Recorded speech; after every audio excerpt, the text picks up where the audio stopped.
And welcome back to another episode of The Workshop, featuring Dungeon of the Endless. In the previous episode, I introduced you guys to this game and showed you the basic mechanics, as well as went over some strategies that I usually like to employ when playing this game. So, in the previous level, we really didn't pick up any modules, but we were very fortunate and were able to pick up some equipment and be able to level up Josh until he can become an operator. So let's go to the next floor. This game is very fun. Okay, so now we're introduced to harder rooms. And as you can see here, there are actually 3 openings now. And this is a big problem because if we open all 3 of them, we're gonna have to defend the crystal from 3 different directions, which is really bad. So a big strategy part of this game is really going in one direction and committing. Hopefully this room isn't just a single room. Hopefully it's a long path, but we'll have to see. Leveling her up gives her extra passive abilities, which I think we should start going. There we go, Dust Thirst. So this makes her loot dust less when killing monsters, but during the turn, she will be able to kill enemies way better, which I think is one of her biggest and most powerful abilities. So let's select both of our heroes and enter this room. Nothing. So usually I'd want to build a generator right now, but I don't have enough funds for it. And this seems like a great choke room. Okay, so this is essentially a chest. We can spend industry to open it. And usually I would spend that industry to open it, but the problem is I don't have enough. So let's enter this room and see what else we've gained. Enemies. We've gained enemies. Let's power this room.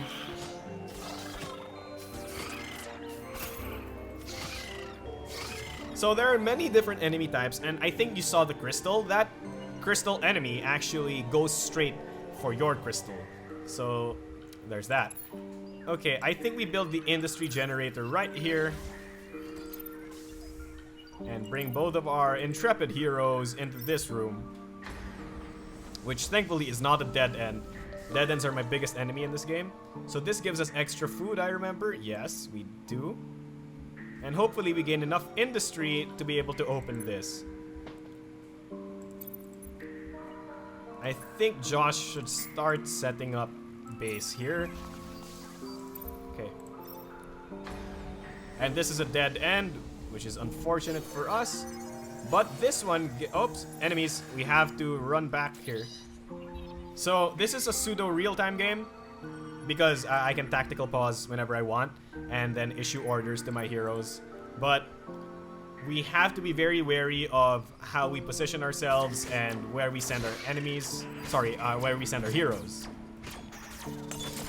There we go, that's good. We can level her up. What does that do? Nothing, it just gives her extra stats. We don't really need the stats right now, so we'll just keep walking. So this one gives us various bonuses. So here it says, plus speed, plus defense. Hero in the room without monsters give an attack power bonus to offensive modules. So this is a very powerful ability, but we don't want to use this just yet. Actually, we might want to use this when we're running home. So let's open this room, see if we've encountered something new. Enemies, run back. So I think, nope. Yeah, I think it's well worth it to summon another prisoner prod over here.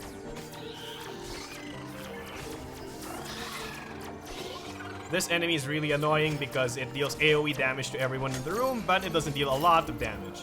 And these crystals are also quite annoying because, well, they're crystals. So this means when we open the next room, we should be able to have enough to open that thing. And there is our exit. So let's open this, but use somebody with high wit. And that gave us a lot of dust, which is quite good in my opinion. Oh right, I forgot, these things are active whether or not you like it. So I have bonus speed right now, but it's essentially pointless. Anyway, this is very good because now we can power up these 3 rooms in order to prevent enemies from spawning in them. But now it means we have to start venturing towards down here. So let's see what we'll be greeted by. More enemies.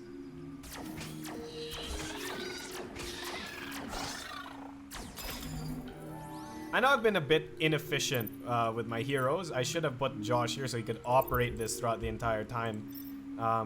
That was my biggest mistake. I'm so sorry. This gives us a few dust. Oh, enemies. Run back. So run back to where Josh is. So this is another strategy we can employ, is that most enemies don't actually go for the towers, and instead they just go straight for your heroes or for the crystal.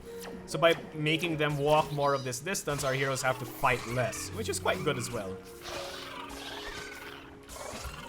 But now we've gained enough dust to power that room, so we never have to worry about that ever again. And Josh is generating us some extra industry, which again was my mistake. Kip Cannon and the Hollow Hero. It's the same set. We should just reset this.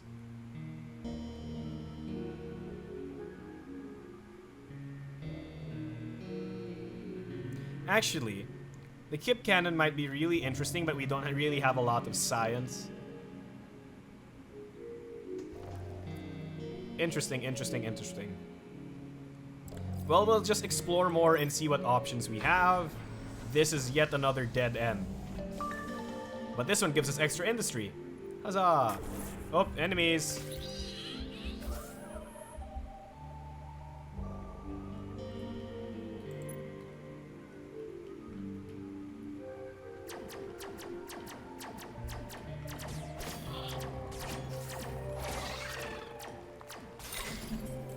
Okay. So now we can give someone more stats, which is going to be really good. And I think we need to make a food generator. So notice how the price of these things have gone up from 20 to 25. Which is really, really important to consider. Now we don't really need to spend anything on towers, so it's better to just get Josh onto food. So now here's our conundrum. As you can see, we now have this entire area of the map open. But then there's two more areas here, and our crystal's now basically undefended from those points. So I'm gonna have to hold down the fort here because I don't have enough to power everything on this side. But I'm also gonna have to hold the fort everywhere else. Of course, I can strategically start dismantling the power from certain rooms, but we'll have to wait and see. I think at this point, we can use the extra science for... Let's see, for each science stocked. But by default, how much damage does a prisoner prod do? 9? A Kip Cannon.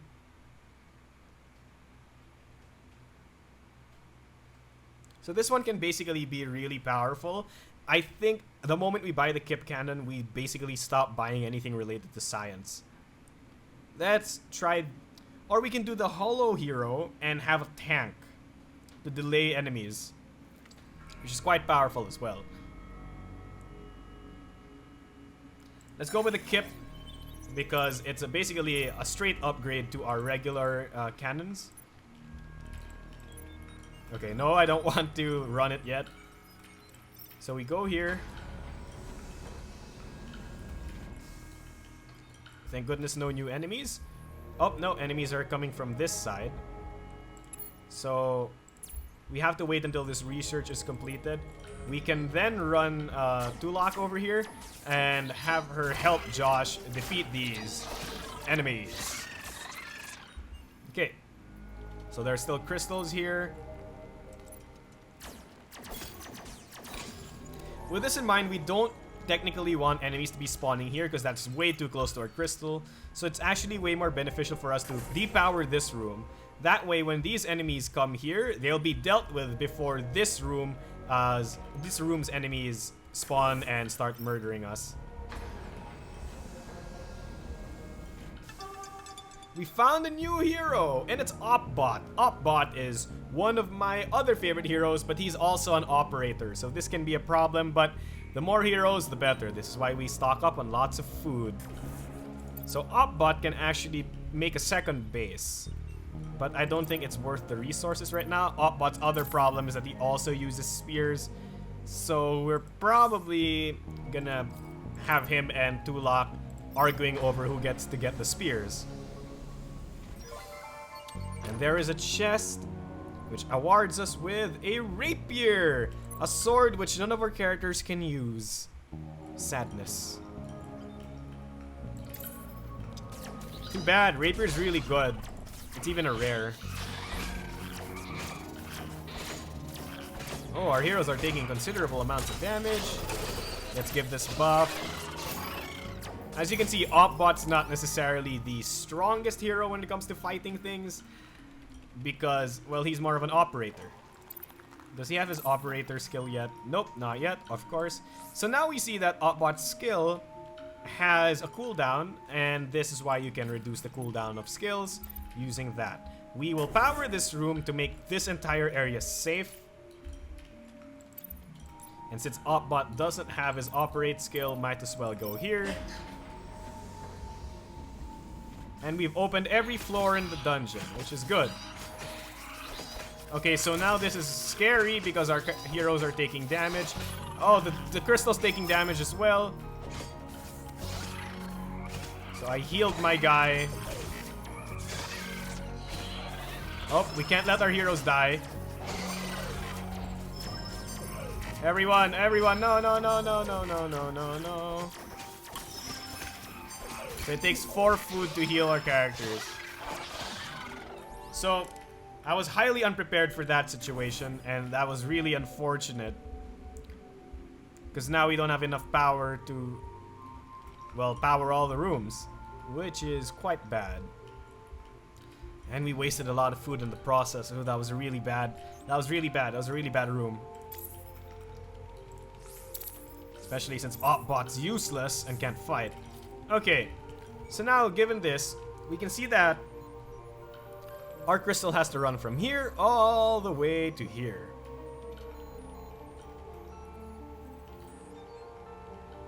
And I think we can still run it with just these guys.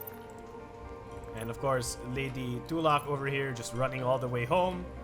She does have the most speed, yes, 34. Nope, at this point the most speed is Opbot, which means Opbot will have to do this. This is quote-unquote the problem of not having a runner. Alright. So we basically want to depower all the rooms that lead towards this room. I think that should be good enough. So we pick up the crystal, pause immediately, order him to start running the hell there, and now we wait.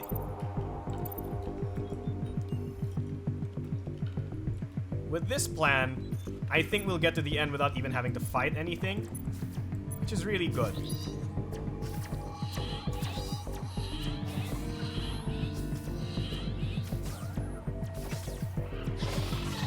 Excellent.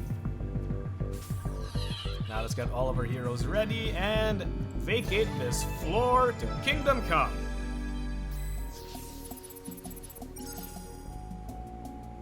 Excellent. On top of the...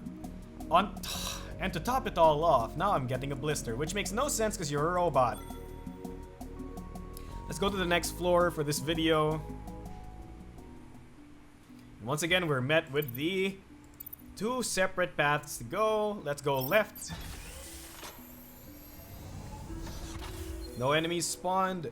Excellent. Let's power this room and start generating food. Actually, we'll start generating industry because I'm almost sure that a choke point will appear here, and that's where we usually want the food replicator to be. What did I tell you? What did I tell you? And it's even a self-powered room that gave us 9 dust, which is amazing. Food replicator goes here.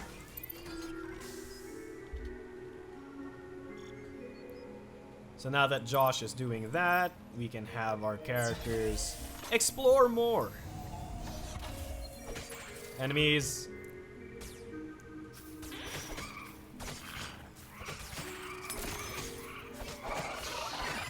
Oh, that gave us quite a bit of dust. So one thing to make note of is that Opbot has the repair skill, which allows him to essentially repair modules in the room. So now we can summon Kip Cannons, and our Kip Cannons will be dealing 37 damage every 2.5 seconds, compared to our Prisoner Prod, which deals 9 damage every 0.5 seconds. So this is essentially times 5 this. So 5 times 9 is 45, and then this only deals 37. So it's not worth it to build a Kip Cannon just yet, which is predictable because Kip Cannons are only really good when you have a lot of science. We'll see. We'll see. So after this room, he should be operating that room. Oh, and we have Hikensho, which is a really, really, really good hero for scouting. And he can also use swords, which is really good because we have that rapier that was going unused. So Hikensho's ability is War Face. So self, attack power plus 18, and then attack power minus 15 for enemies in unpowered rooms, meaning that he can fight in the dark like a boss. Plus his passive is that he has more speed in unpowered rooms, and monsters also drop more dust, which essentially means that he's a really good scout. That's all you need to know. Oh, where's Tulak? There we go. We enter this room. Oh, power this room to prevent enemies from spawning. And we head back here. Those Hydra things are the end of me, and I hate them. They deal a lot of damage, is what I'm trying to say. So I think these two guys can just... Oh, there's a merchant here. What do you have for us, Mr. Merchant? A dove? I've never seen this item before. Restrainer.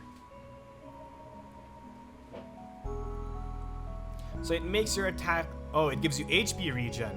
Now this is a really good item if you want a tank guy, and this is a really good if you want a speed guy to run around and, you know, to run around. Surviving kit. Oh, that's really good for regen. Well, we'll go through that later on. Let's power this room. There's the exit. Well, we found the exit. And we also have enough power to power all of these rooms, which keeps this merchant safe, because we want that merchant to stay safe. Let's probably level up Opbot so we can get his operating skill. Opbot, go into this room. You and you, go into this room.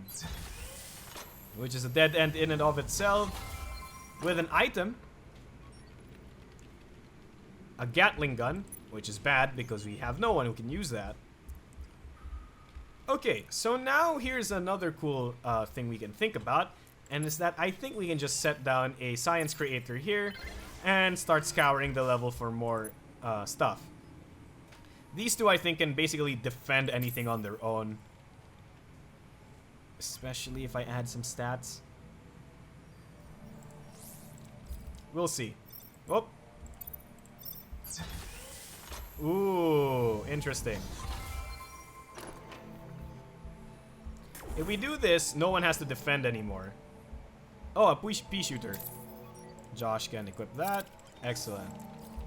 So I think we have enough food so we can have Josh go off duty from there and go into this room, which we can then, because industry doesn't really quote-unquote matter much from level to level because you can easily generate a lot of it, especially we given your generators, but science and food are really hard to come by sometimes. So, alright, we need to power the room first. Oh, this is bad. I should have just kept Josh here first. That was my mistake. That was my mistake. That was my mistake. I'm sorry. Again, those little things can add up and it can ruin your day. Oh, the enemies do spawn here, yes.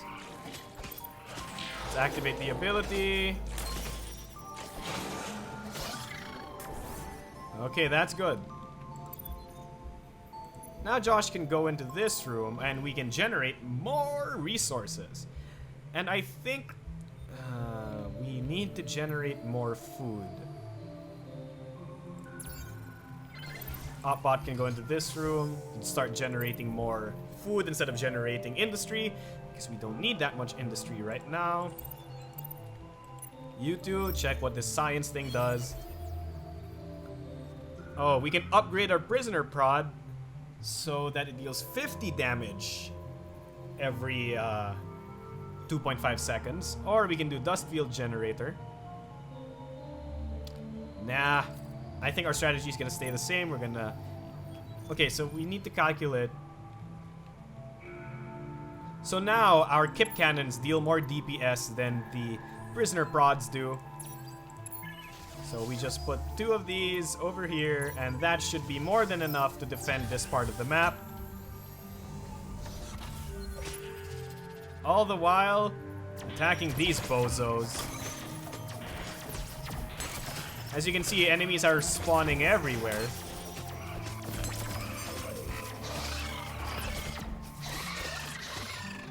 And our heroes are dying real fast. I think this means we need to level up our heroes. So they're all level 3 now, which is good. You gain a new passive when you level up one more time. We'll see. This floor is all about leveling heroes. So we'll keep doing that.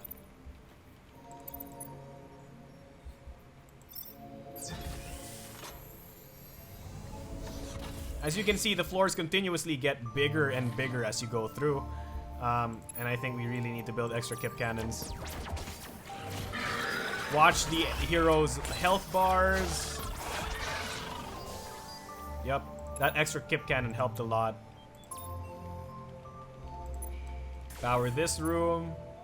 So if we put an extra Kip Cannon here, that should be more than enough to defend. That dead ends this room.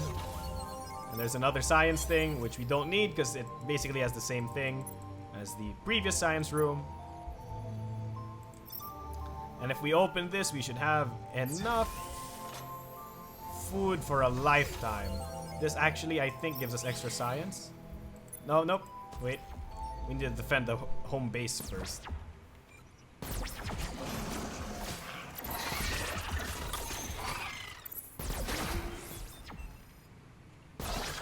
Yep. That extra Kip Cannon's really helping out. Alright. Joshua boy. I think this... Sure, let's activate it. It gives us extra food. Not bad. So this floor... I really wish we could have gotten more from this merchant, but... We got so much food on this floor. Oh, this is gonna be a problem. Oh, it's self-powering room. Oh, this is gonna be a huge problem. I think we need to level up our heroes. Mostly because there's so much darkness here. And a darkness here. If enemies spawn in every single room, we're dead.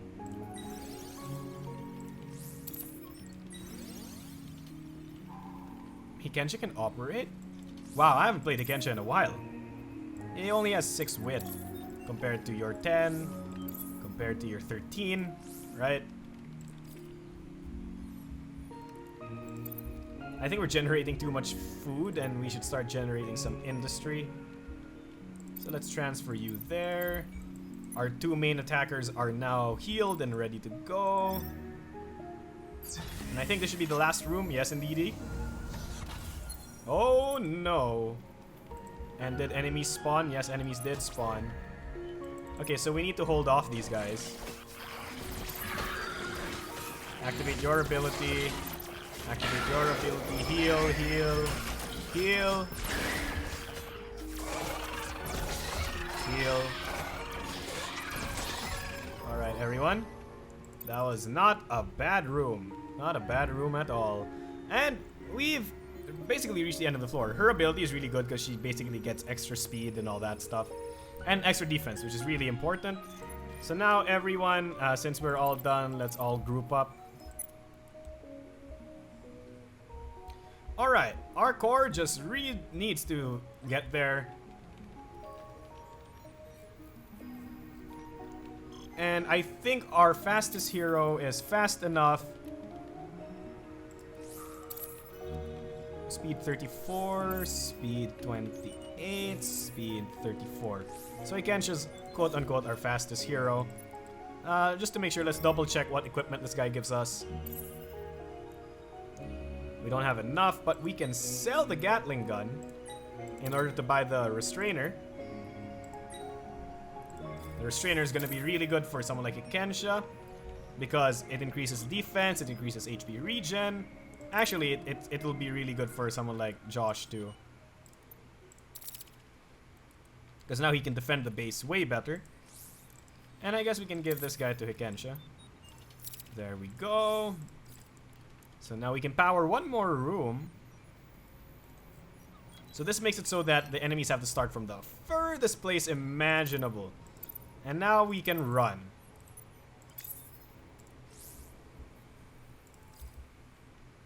Right? Alright, let's run, boy.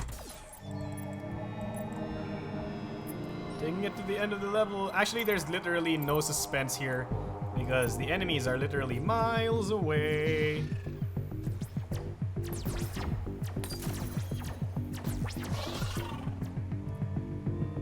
We're just waiting for you. And that ends the floor. So that clears the room, and that, I think, pretty much does it for this episode of The Workshop. If you guys have any comments, questions, or suggestions, do put them in the comment section down below, and I will be sure to answer. Without much else to say, thanks for watching, and good night.